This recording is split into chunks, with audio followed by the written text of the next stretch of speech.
कुल्लू में चुनाव की सरगर्मियां हुई तेज। प्रत्याशी जुटे अपने अपने वोटरों को लुभाने में। वहीं कई लोगों के नाम वोटर लिस्ट से गायब। वोटर लिस्ट में नाम न होने से लोगों में खासा रोष। रिज मैदान पर बनाए जा रहे म्यूजिकल फाउंटेन, इसमें होंगे संगीतमयी फव्वारे जो चलते रहेंगे 24 घंटे। नए साल पर लोगों को किया जाएगा समर्पित। इंदौरा की कुरसा पंचायत में छीन लिया गया जनता से मताधिकार। एक ही पार्टी से रखते हैं संबंध। करीब 30 से 35 लोगों के काटे गए वोटर लिस्ट से नाम। लोकतंत्र की उड़ाई जा रही धज्जियां। विभाग की सफाई, किसी एक ने फॉर्म भरकर कटवाए सभी के नाम, उन्होंने नहीं काटे। और सिरमौर में पंचायत चुनाव में बकरों की दावतों पर लगेगी रोक। भ्रष्टाचार रोकने को anti corruption crime control force ने कसी कमर। सिरमौर जिले में चुनाव में वोटरों को लुभाने के लिए बड़े स्तर पर काटे जाते हैं बकरे। बकरों की दावतों पर ही होते हैं लाखों रुपए खर्च। नमस्कार, स्वागत है आपका HP 24/7 में। मैं हूं आपके साथ परी शर्मा। शुरुआत करते हैं सूबे के मुख्य से। मुख्यमंत्री जयराम ठाकुर ने कहा कि कोविड-19 महामारी की अभूतपूर्व परिस्थितियों को ध्यान में रखते हुए नीति निर्माताओं और शिक्षकों को शिक्षा प्रदान करने के लिए एक नई प्रणाली तैयार करनी चाहिए ताकि विद्यार्थियों की पढ़ाई प्रभावित न हो सके। वह आज हिमाचल प्रदेश स्कूल शिक्षा बोर्ड के अध्यक्ष और शिक्षा विभाग के वरिष्ठ अधिकारियों के साथ एक बैठक की अध्यक्षता कर रहे थे। मुख्यमंत्री ने कहा कि शिक्षा बोर्ड को स्कूल स्तर पर विभिन्न कक्षाओं की परीक्षाओं के आयोजन के लिए एक ठोस प्रस्ताव तैयार करना चाहिए। बोर्ड के अध्यक्ष डॉक्टर सुरेश कुमार सोनी ने स्कूली परीक्षाओं के आयोजन से संबंधित एक प्रस्ताव मुख्यमंत्री को प्रस्तुत किया। भारतीय जनता पार्टी मंडल नूरपुर में आज श्रद्धांजलि सभा का आयोजन किया गया। इस सभा में भाजपा के वरिष्ठ नेता शांता कुमार की पत्नी संतोष शैलजा के स्वर्ग सिधारने पर शोक जताया गया। वन्य युवा सेवाएं एवं खेल मंत्री राकेश पठानिया इस शोक सभा में मौजूद रहे। पठानिया ने कहा कि शांता की पत्नी का उन्हें मां के समान स्नेह मिला और आज उनके जाने से समूचा नूरपुर शोक स्तब्ध है। पठानिया ने बताया कि शांता कुमार को कभी भी अस्वस्थता के चलते चंडीगढ़ अस्पताल में रेफर किया गया। उन्होंने कहा कि वो भगवान से शांता जी के स्वास्थ्य लाभ के लिए प्रार्थना करते हैं। आज भाजपा मंडल नूरपुर के सभी कार्यकर्ता यहाँ पे इकट्ठे हुए थे, जितने हमारे ऑफिस बेरर्स हैं, और आदरणीय मिसेज शांता जी, संतोष शैलजा जी का जो अचानक स्वर्गवास हो गया है, उसके ऊपर आज श्रद्धांजलि सबने पेश की। सबका दिल टूटा हुआ है, सब शौक में है, सदमे में है। एक माँ के रूप में आशीर्वाद हमेशा हमें प्राप्त हुआ। आज हमारे पास कोई शब्द नहीं है। शांता जी को चंडीगढ़ रेफ़र किया गया। हम सब ने आज कामना की है उनकी तुरंत उनकी सेहत के लिए, उनकी रिकवरी के लिए, और तुरंत वो स्वस्थ होकर वापस आएँ और उनका आशीर्वाद बना रहे। यही हमारी भगवान से कामना है। हिमाचल प्रदेश के पूर्व मुख्यमंत्री शांता कुमार की धर्मपत्नी संतोष शैलजा के निधन पर भाजपा मंडल सोलन द्वारा श्रद्धांजलि अर्पित की गई, जिसमें भाजपा नेताओं और कार्यकर्ताओं ने ईश्वर से दिवंगत आत्मा को शांति एवं शांता कुमार और उनके परिवार को इस मुश्किल की घड़ी में उभरने की कामना की। सोलन में हमारे संवाददाता से बात करते हुए पूर्व मंत्री महेंद्र नाथ सोफत, पूर्व सांसद वीरेंद्र कश्यप और राजेश कश्यप, रितु सेठी ने बताया कि शांता कुमार की धर्मपत्नी के योगदान को कभी भी भुलाया नहीं जा सकता। उन्होंने कहा कि शांता जी की कामयाबी में उनका अहम योगदान था। उन्होंने कहा कि एक समाज सेविका के साथ साथ कवित्री और एक अच्छी अध्यापिका भी रही है। हम सभी लोग बहुत दुखी हैं उनका इस तरह से आकस्मिक चले जाना, और इस महामारी के चलते हुए, इस महामारी ने जिस तरह से उनको अपना ग्रास बनाया है, उससे सभी लोग दुखी हैं। और हमने प्रभु से ये प्रार्थना की है कि प्रभु उन्हें की आत्मा को शांति दे। इतना ही कहूँगी कि परमात्मा उनको अपने चरणों में लीन दे और इस दुख की घड़ी को सहने का उस परिवार को सांत्वना और सशक्त बनाए। राजीव गांधी पंचायती राज संगठन के प्रदेश अध्यक्ष दीपक राठौर ने कहा कि देश के अन्नदाता सिंधु बॉर्डर पर अपने हकों और केंद्र सरकार द्वारा पारित किए गए तीनों कृषि विधेयकों को वापस लेने की मांग कर रहे हैं, लेकिन केंद्र सरकार के पास किसानों की बात सुनने का समय नहीं है। उन्हें शहीद स्मारक बिलासपुर में आयोजित प्रेस वार्ता में कहा कि केंद्र की सरकार अपने कानों में रुई डालकर बैठी है, जिसकी वजह से किसानों की आवाज उन्हें सुनाई दे नहीं दे रही। उन्होंने कहा कि केंद्र सरकार की बेरुखी के कारण सिंघू बॉर्डर पर 50 किसान शहीद हो गए हैं। उन्होंने कहा कि केंद्र सरकार को नींद से जगाने और प्रदेश के किसानों को जागरूक करने के लिए राजीव गांधी पंचायती राज संगठन द्वारा शिमला में धर्मशाला के लिए पैदल यात्रा की गई।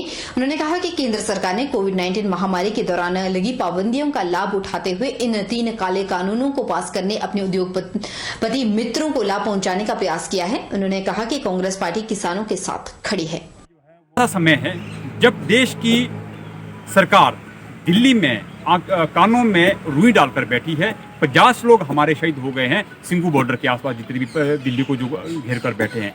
लेकिन इस तानाशाह सरकार ने कहाँ तो किसानों को पूछकर ये बिल लाना चाहिए था। किसानों के जो संगठन है, उनके जो लीडर्स हैं, उनको साथ में बिठाकर बोलना चाहिए था कि आपको किस तरह के कानून की आवश्यकता है। लेकिन कोविड के चलते जब पूरा देश लॉकडाउन में बंद था, तब चोर दरवाजे से उन्होंने ये 3 काले कानून लाए, जिसके कारण आज हमारा जो पूरे देश का किसान है वो दिल्ली को घेर कर बैठा हुआ है। उनका जो नज़र है, उनकी जो नज़र है वो 50% की जो इकोनॉमी है, जो खुदरा बाजार और छोटे किसानों, मझले किसानों के ऊपर या मझले व्यापारियों के ऊपर टिकी रहती है, उस 50% इकोनॉमी को ग्रैब करना। उधर जिला कुल्लू में इन दिनों चुनाव की सरगर्मियां काफी तेज हो गई है, तो वहीं प्रत्याशी भी अपने अपने वोटरों को लुभाने में जुटे हुए हैं।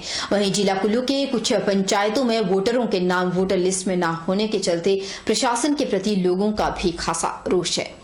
जिला कुल्लू के विभिन्न ग्राम पंचायतों में पंचायत चुनावों के लिए वोटर लिस्ट भी फाइनल हो गई है। वहीं कुछ लोगों के वोटर लिस्ट के नाम ना होने के चलते वे प्रशासन से खासे नाराज भी हैं।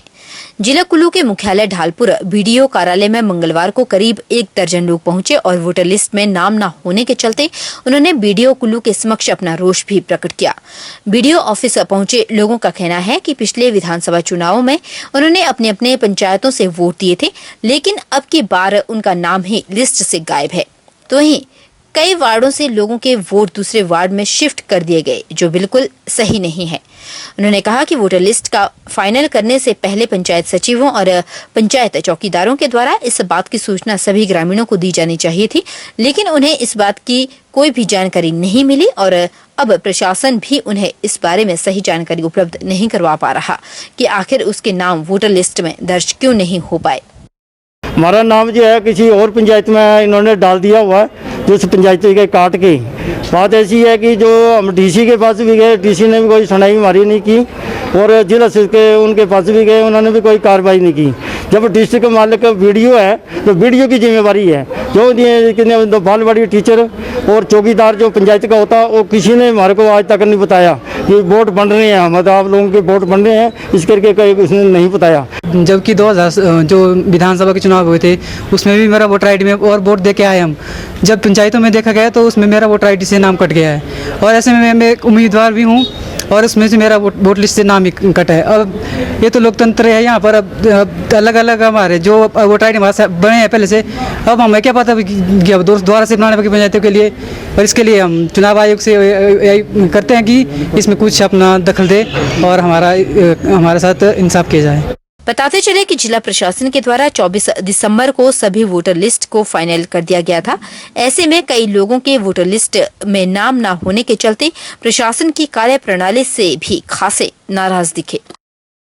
हिमाचल प्रदेश में पंचायती राज चुनाव आने से पहले ही इंदौरा उपमंडल के अंतर्गत आती पंचायत कुंडसा में कई लोगों से उनका मताधिकार छीन लिया गया। यहां सरकारें मतदान करने को बोलती हैं, वहीं लोगों के वोट काटकर उनके साथ अन्याय भी किया जा रहा है और ये कार्य सरासर गलत है। ताजा मामला विकासखंड इंदौरा की कुंडसा पंचायत में देखने को मिला। यहाँ करीब 30 से 35 लोगों के नाम वोटर लिस्ट से काटकर उनके मताधिकार के साथ खिलवाड़ कर सरकार द्वारा लोकतंत्र की धज्जियां उड़ाई गई। वहीं यह सभी वोटर कुंडसा पंचायत भवन में पहुंचे। वह पंचायत सचिव से उनके वोट काटने के बारे में पूछा। वहीं स्थानीय जनता में सरकार के खिलाफ काफी रोष भी देखने को मिल रहा है। मताधिकार से वंचित रहने वाले लोगों ने कहा कि यह उन्हीं की पंचायत के किसी शरारती व्यक्ति की सोची समझी चाल के आधार पर ही उनके नाम काटे गए हैं, क्योंकि हम सब लोग जिनके नाम वोटर लिस्ट से काटे गए हैं, हम सब इकट्ठे होकर काफी समय से इस बार पंचायत चुनाव में अपनी मर्जी के उम्मीदवार को वोट देने की सोच रहे थे। लेकिन पंचायत के लिए कुछ एक लोगों को यह बात शायद पच नहीं रही थी। उन्होंने वोट बनाने वाले कर्मचारी का सहारा लेकर उनके वोट नाम से यानी कि वोटर लिस्ट से ही उनका नाम कटवा दिया। सभी लोग जिलाधीश महोदय से अनुरोध करते हैं कि उनके नाम चुनाव से पहले वोटर लिस्ट में दर्ज किए जाएं ताकि वह सब अपने मताधिकार का प्रयोग कर सके। कौन सी पंचायत है? कौसाई पंचायत। क्या समस्या आ रही है जी? एक वोट मेरा काटा हुआ है। आपका एक वोट काटा है? पिछली मर्तबा आपने वोट किया था? वोट किया था, एमएलए का भी किया था, हाँ जी। पंचायत का भी किया था। इस मर्तबा आपका वोटर लिस्ट में नाम नहीं है? नहीं है। उधर इस संबंध में जब हमारे रिपोर्टर पंचायत सचिव कुंडसा से बात करने पहुंचे तो उन्होंने कहा कि इनके नाम जिसने भी कटवाए हैं उनके द्वारा एक फॉर्म भरकर और उस फॉर्म को कटवाने वाले के हस्ताक्षर भी हुए हैं। विभाग ने खुद इनके नाम नहीं काटे। जिसने भी नाम कटवाए हैं उनके नामों की जानकारी विकासखंड कार्यालय इंदौरा से ली जा सकती है। हाँ, जो कटे होंगे तो उनका फॉर्म फिलअप होता है। अच्छा। और उसके ऊपर साइन होंगे किसके, ठीक। तो वो ब्लॉक डेवलपमेंट से मिल जाएगा आपको। अच्छा, जैसे अभी कुछ ही दिन शेष बचे हैं तो क्या ये इनके नाम वापस जुड़ जाएंगे? नहीं, वो मैं नहीं कह सकता। अच्छा, जब ये इनके नाम काटे गए थे तो किसी को इत्तला दी गई थी? इतला बिल्कुल, हमने ऐसे तो काटे नहीं है, हमने साइन करवाए उसके फॉर्म पे। वार्ड मेंबर्स के जी? वार्ड मेंबर के नहीं है, जिसने कटवाए हैं, जिसने कटाया नाम ना, हाँ जी, उसके हमने साइन कराए हुए हैं। वो ब्लॉक डेवलपमेंट में उसके दस्तावेज पड़े हुए हैं। ठीक है जी। वो आप ले सकते हो कि किसने नाम कटाया था। अच्छा, मतलब इन लोगों ने खुद अपने नाम कटवाए हुए हैं? हाँ, किसी ने भी कटवाए होंगे, तो कटवाए होंगे, वार्ड के मेंबर ने ही कटवाए होंगे।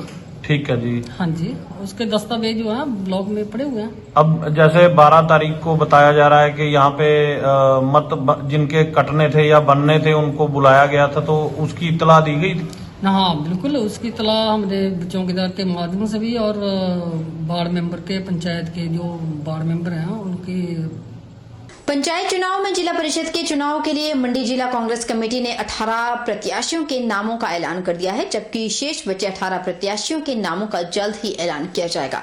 यह जानकारी मंडी जिला कांग्रेस कमेटी के सहायक स्थायी सचिव ने दी। उन्होंने कहा कि पार्टी हाईकमान के आदेशानुसार मंडी जिला कांग्रेस कमेटी ने पंचायत चुनावों को लेकर एक चुनाव कमेटी का गठन किया था, जिसका अध्यक्ष हरेंद्र सेन को बनाया गया। लंबी चर्चा के बाद 18 प्रत्याशियों के नामों का ऐलान कर दिया गया। हमारे हाईकमान के दिशा निर्देशानुसार मंडी जिला में चुनाव कमेटी का गठन किया गया। वो चुनाव कमेटी में जिला मंडी कमेटी के चुनाव कमेटी के अध्यक्ष श्री हरेंद्र सेन जी को इसका अध्यक्ष चुना गया और इसके साथ 15 सदस्य और नियुक्त किए गए। तो आज हाईकमान के निर्देशानुसार और मंडी जिला चुनाव कमेटी के दिशा निर्देशानुसार हमारे 6 विधानसभा क्षेत्रों से जो है एक प्रत्याशी कांग्रेस पार्टी समर्थित जो है जिला परिषद के लिए उतारा गया। 36 में से 18 प्रत्याशी हमने पहली सूची में निकाल दिए गए और 18 प्रत्याशी अभी जो है 2-4 दिनों के अंदर अंदर जनता को समर्पित कर दिए जाएंगे। नालागढ़ में पत्रकारों से बातचीत करते हुए हमारी पार्टी हिमाचल पार्टी के प्रदेश अध्यक्ष डॉक्टर राजन सुशांत ने दिल्ली में पिछले 35 दिनों से जो किसान आंदोलन चला हुआ है उसमें किसान 3 काले कृषि कानून बिलों को निरस्त करने की मांग कर रहे हैं, लेकिन केंद्र सरकार किसानों की कोई भी बात सुन नहीं रही। किसानों और बागवानों को उनकी फसलों का उचित दाम नहीं मिल पा रहा। डॉक्टर राजन सुशांत ने कहा कि पूरे देश में 10 करोड़ बेरोजगार हैं और हिमाचल में 10 लाख युवा बेरोजगार हैं। 3 लाख कोरोना के चलते अपने काम छोड़ चुके हैं। प्रदेश सरकार भी युवाओं को रोजगार देने में विफल रही, जिसे प्रदेश के मुख्यमंत्री ने खुद स्वीकार किया कि उनके अफसर उनकी बात नहीं सुन रहे। इससे यही जाहिर होता है कि सरकार पर अफसरशाही पूरी तरह से हावी है। उन्होंने कहा कि केंद्र सरकार ने राष्ट्र की सीमाओं के साथ भी भेदभाव करना शुरू कर दिया। केंद्र सरकार 30 साल से कम नौकरी करने वाले सैनिकों की पेंशन काटने की फिराक में है।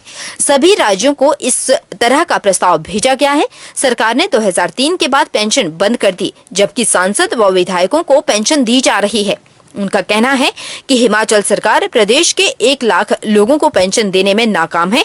बीबीएन में जो उद्योग लगे हैं उसमें 70% हिमाचलियों को रोजगार देने का नियम सरकार सुनिश्चित करे और इन सभी उद्योगों को कच्चा माल सस्ती दरों पर उपलब्ध करवाया जाए। उन्होंने पूर्व सांसद शांता कुमार की पत्नी के आकस्मिक निधन पर भी दुख जताया। हिमाचल का हर वर्ग दुखी है इस वर्तमान सरकार से। किसान परेशान है, उनको उचित दाम नहीं मिल रहे। मजदूर परेशान है, उनका शोषण हो रहा है, ओवर टाइम का पैसा नहीं मिलता है। नौजवान परेशान है, उनको रोजगार नहीं है, लंगड़ा रोजगार है। करुणा मूल्य का आधार के 4500 से ज्यादा लोग पिछले 10-15 साल से नौकरी के इंतजार में हैं। उनका शोषण किया जा रहा है, नौकरी दी नहीं जा रही है और जिनको दिया भी है वो लंगड़ा रोजगार है, चाहे वो कॉन्ट्रैक्ट के लोग हों, चाहे आउटसोर्स पर हों, चाहे सेल्फ फाइनेंस के हों, चाहे वो आशा वर्कर्स हों, आंगनबाड़ी हों, चाहे मिड डे मील वर्कर्स हों, टेक्निकल असिस्टेंट हों, ग्राम रोजगार सेवक हों, चाहे पंचायत सचिव हों, चाहे कंप्यूटर शिक्षक हों, ऐसे हजारों लोग उनका शोषण हो रहा है। ना वो नौकरी करने की स्थिति है मैं नहीं है, ना वो छोड़ने की स्थिति में। और बहुत बड़ा गलत कानून जो बना 2003 के बाद, जो भी कर्मचारी और अधिकारी सरकारी सेवा में आ रहे हैं उनको एनपीएस के तहत ले आए हैं और उनकी पुरानी पेंशन बंद कर दी गई है और उसका शोषण हो रहा है। रुकेंगे छोटे से ब्रेक के लिए, ब्रेक के उस पार फौरन लौटेंगे, बन रही हमारे साथ।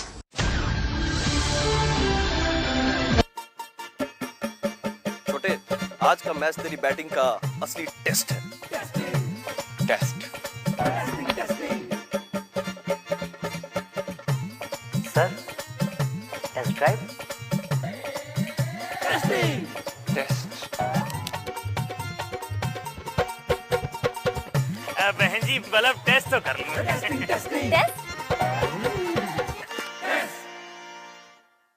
मन में शक है तो सरकारी अस्पताल के आईसीटीसी में एचआईवी की मुफ्त जांच कराएं और सलाह पाएं। यह सब कॉन्फिडेंशियल है और किसी को पता भी नहीं चलेगा। अगर टेस्ट पॉजिटिव निकले तो मुफ्त चिकित्सा के लिए एआरटी सेंटर में जरूर रजिस्टर करवाएं। एचआईवी के साथ भी आप सामान्य जीवन जी सकते हैं। तो लीजिए एक कदम जिंदगी की ओर।